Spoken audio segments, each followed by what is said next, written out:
Hi, I'm Catherine Sherry, the Clinical Program Manager with HD Reach. As part of our education series and part of our specifically the webinar on interacting with law enforcement, we are here today with Officer Slaughter. Thank you for being here. And we have some questions for her. So without further ado, I'm going to let Officer Slaughter introduce herself and tell us a little bit about who she is and what she does. And then we'll get straight to the questions, both from HD Reach and from the HD community. So thank you, Officer Slaughter. Thank you. My name is Officer Slaughter. I've been a police officer for about 4 years now. I work patrol, which means I respond to 911 calls. So I'm typically the person who would be going to your house if you called in a crisis situation. Before I became a police officer, I went to UNCW. I got a degree in rec therapy and I minored in psych. So I have a passion for mental health and mental health conditions. So this is what I like. Wonderful. Thank you for sharing that. That's actually, it fits really well with what we're going to talk about today. So, so one of the questions that we had, one of the topics rather, is that how are police trained to help people with mental illness? I think the training for police officers for mental illness starts when we're in the police academy. A lot of the scenarios we do have some component of mental health, mental illness. So when we go through the scenarios of how we would respond to a 911 call, how we would interview, how we would talk to family members, we start all the way back in the academy. So most police academies now are requiring the CIT training as part of their after academy, even if it's not required by the state. The departments will require you to get CIT certified before you actually hit the streets. And that actually brings up our next question, and I think it'll help people understand. And just for your own reference, on our website and safety planning, HD Reach and other healthcare practitioners recommend if you do find yourself in a mental health crisis situation and you have to call 911, to request on that 911 call a CIT officer. Can you tell us in your own words and from your training what a CIT officer is? Yes, so CIT officers is basically there's an extra class we can go to that specifically relates to mental illness, mental health conditions, where we get extra training for specific conditions on how we should speak to people, kind of what would be their triggers, what would help them, what could help calm down certain situations. Most departments now also have a certain CIT unit specifically. That's all they do. So, we have the distinction between officers who are CIT trained, and then we have actual CIT officers. So my department has a unit that does that specifically. So they do a lot of follow-up calls. There's a certain way that I can clear a call when I respond to a 911 call, and it will send all of the information for that caller to the CIT unit. So the CIT officers can respond, provide additional resources, kind of come up with a better plan for future events on how we can better assist that family. Okay. And then can you tell me just in your own words a little bit about the two, like a different approach? You mentioned that if you have extra classes with the CIT training, it's different ways to de-escalate or not to trigger someone if they're having some mental health distress. Is there a different approach you would take if it was more violent or criminal compared to a CIT call? Yes, ma'am.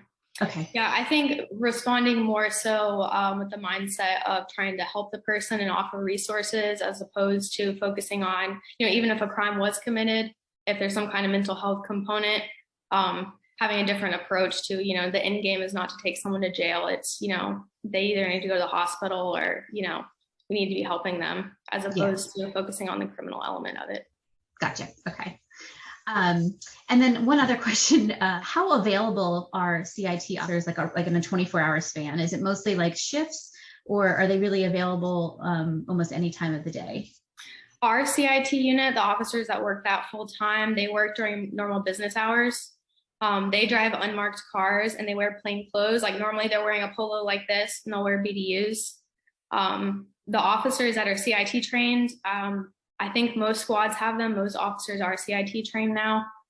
So there should be one working at all times. I think it kind of depends on the city and staffing and all of that. But most of the time, I think you can get one if you request one.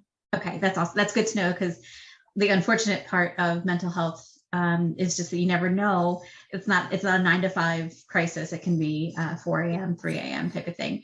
And it sounds like, just from what you're talking about, the training, even if it's not hugely extensive, but almost everybody now has some mental health training. Anybody going through academy, and anybody that's community facing has that training now. So that's great. That's great to hear. Okay, so we have some questions from the community, and I think this is on everybody's mind with some of the gun violence we've heard about in the news and that type of thing. So if someone does, the question is, how do I safely remove a gun from my home, even if it's not mine or was illegally obtained? So I think that it kind of depends on what jurisdiction you're in. And one thing I would preface this with is you can always call and ask to speak to an officer or a supervisor over the phone and just see what the protocol would be before you do anything. But one thing that my department has is we have a pretty large property unit, and we have something called safekeeping, where you can turn in a firearm with the ammunition, and we keep it. And normally the way to release that firearm would be a note from a doctor. So, whoever the owner of the party wouldn't be able to come unless they had a note saying, you can come pick up this firearm. And at times we would take that normally if there's some threat of suicide, or, if something had occurred with that firearm that was dangerous for someone else in the home or the community, and we could keep it for however long until the doctor said that the individual could come get it from property. Oh, okay. That's really interesting. So like a hypothetical situation, let's say that I'm worried about somebody in my family, but the gun isn't mine. Am I allowed to bring it in for safekeeping? Or is that what sorry, I can't remember what the name is. Is it safekeeping? Is that the name of the call? Yeah, okay. Safekeeping.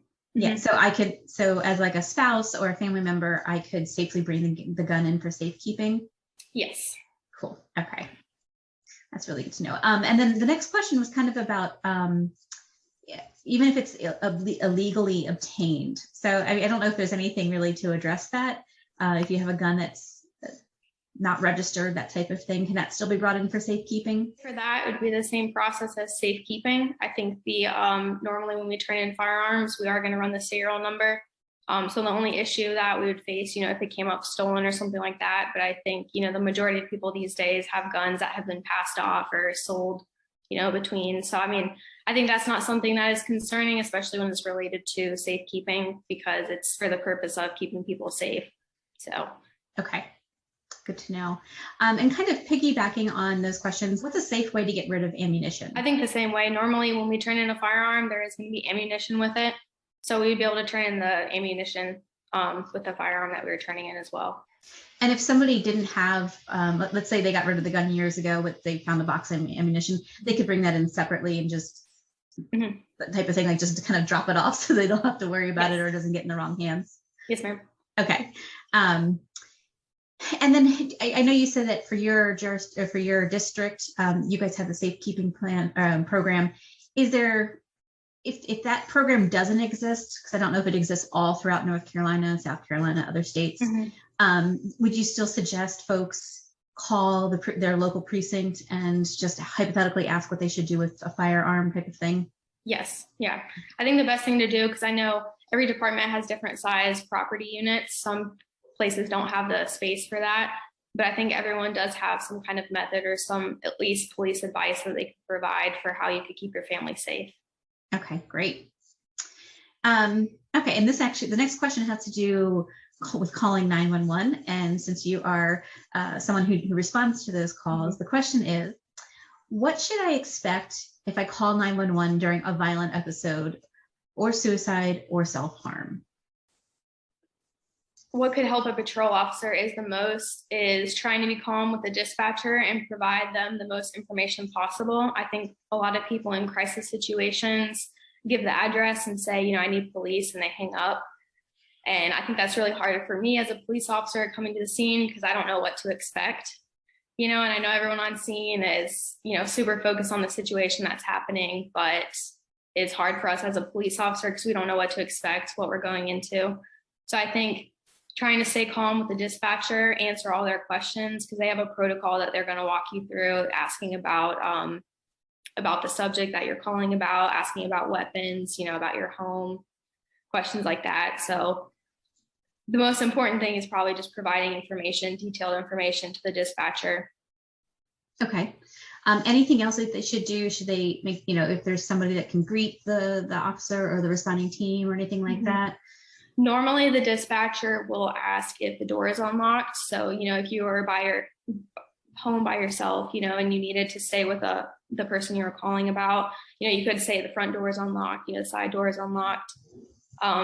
If not, sometimes if there's two people available, sometimes someone will meet us outside and kind of give us the rundown really quickly of the situation, explain whatever triggers we might need to look out for, and kind of what has worked for the person in the past, and what they would like to happen or what they would expect to happen with that call. Okay.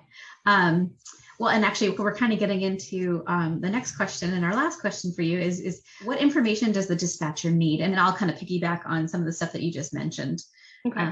Yeah. So what's some of the stuff, like when you do call 911, obviously you want the address, and you've already gone over maybe letting the dispatcher know points of entry, but what are some other things? The reality is hopefully a lot of people haven't had to call 911, so they haven't had that experience. Yes. And sometimes that fear of calling, I'm hoping to relieve some of that fear of like, oh gosh, what kind of information do I need? So yes. Yeah. The first thing they always ask for is the address. And then the other thing I always say, if you're calling, if it's not an emergency, you can always say, it's not an emergency, I can hold if I need to. Because I know the city I work in is really busy.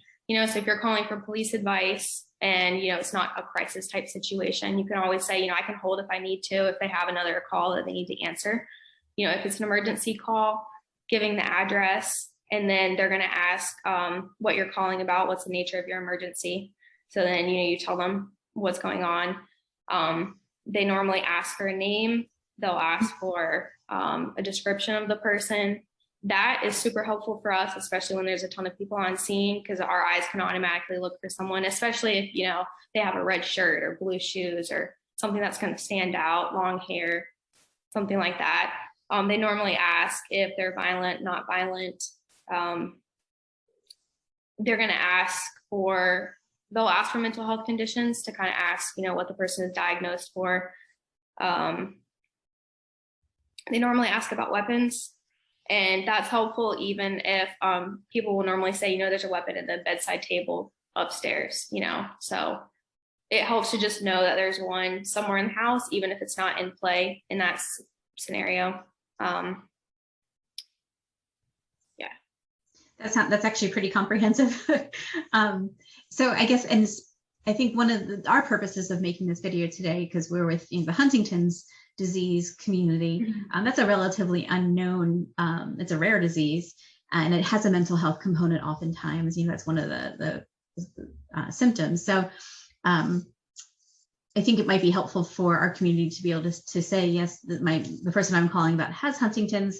It's a neurodegenerative disease with mental health stuff, or something along those lines, just to kind of condense so that you have the dispatcher has a better idea of exactly what's going on.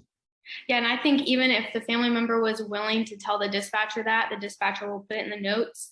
Normally, if we have even a high priority call, if things were pretty urgent on scene, we normally have an officer somewhere that would be sitting in a parking lot that would be able to Google the condition. And then on our talk around channel, he could be like, hey, these are the kind of symptoms, look for this. So even if, all you could say is Huntington's disease to the dispatcher, someone will be sitting in a parking lot, whether that be a supervisor, or another officer working on a report. And then that officer can give the other officers that are responding a quick rundown and, just to know what to look for before you get there. That is great information to know. That's something I would never have known. That it makes sense, all the sense in the world. So, yeah. Is there anything? I guess the only other thing I was going to bring up was with safety planning for our community. If the reality is sometimes we do have to call 911 for either an irritable episode, or if someone is they're indicating that they're going to harm themselves or commit suicide, something like that. One of the things we do recommend is to have a safety plan. So it's kind of like doing like a fire drill, like a dry run. So know what you're going to say if you have to call 911, and having a plan of if you're at home, making sure that you can get the front door unlocked. And if you have to leave the house and leave your loved one with HD, if they're violent, you need to be safe to get outside. and maybe meet the officers out there. So we do have a safety plan on our website, so you can fill that out. And I'm happy, or anybody from HD Reach is happy to help folks listening or watching this fill out a safety plan, so that just, God forbid you have to go through this process, you have a plan. Sometimes that reduces anxiety about, oh gosh, what am I going to do if something happens? So, Officer Slaughter, did you have any other tips, tricks, or thoughts, or anything else you wanted to add? Well, I just had, I think one other thing I wanted to add, just a suggestion of, if you're able to go meet the officers that work in your district prior to needing to call 911.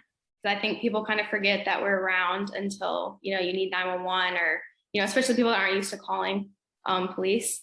People forget that we're there every day. I spend more time at work than I do at my own home. So, I get to know the people pretty well, and it helps a lot. If you have some kind of emergency situation, if you had already gone to the substation and met the officers, kind of describe what Huntington's disease is, just give them the heads up, this is our address. We're probably going to be needing help in the future. I think it would help officers be prepared and probably better respond to the situation, if they already knew your family and knew kind of the rundown of the condition, and so we can respond appropriately. Oh, that's a great point. And just as a layman, what's the best way to find out what the substation is for your home? So like if you live in Charlotte or Raleigh or wherever it is, is it just Googling? Like, how do you Google that? Yes, most of it is Googling it. I know you can always Google and find wherever the headquarters is, and, you could show up to the headquarters, ask them what the substation is that would be nearest to your home. Any officer can look it up and see what district your home would fall into. And, also you could do it over email if you're willing to share a photo, kind of describe, share your safety plan. And I know I would really appreciate that, just having a heads up and knowing that I'll be getting calls at a specific address, so I can be prepared. Gotcha. And then if somebody does go to the like, let's say they find their substation and they want to go, is there anybody that they should ask for, or like when they walk in, I imagine there's someone at a desk or at a booth or something like that. Should they just approach the booth and ask, say that, what should they say, I guess? I would say, you can always ask to speak to a supervisor, but any officer should be capable of helping. Just give your address and say, you want to speak to an officer that works in that area, and just introduce yourself. Okay. Kind of same thing, asking for police advice. So. Great. Okay. Well, good to know. That's a great point. And actually, I think one of our other speakers with Help for HD International, I think they do some trainings with the CIT teams, but they also have some advice about going down to your local precincts or your substations and going through this process, which can be a little scary or intimidating. So I appreciate the insight. Yes, ma'am. Anything else? I think that's it. I think we covered a lot, actually, in however many minutes we've been talking. So, well, thank you so much for being here. And for our community, if you have other questions, feel free to submit them to our website. You can go to our info email address, and we're always looking to hopefully answer your questions and connect you to resources. So thank you, Officer Slaughter, for being here today. And I hope everybody has a good day. Thank you.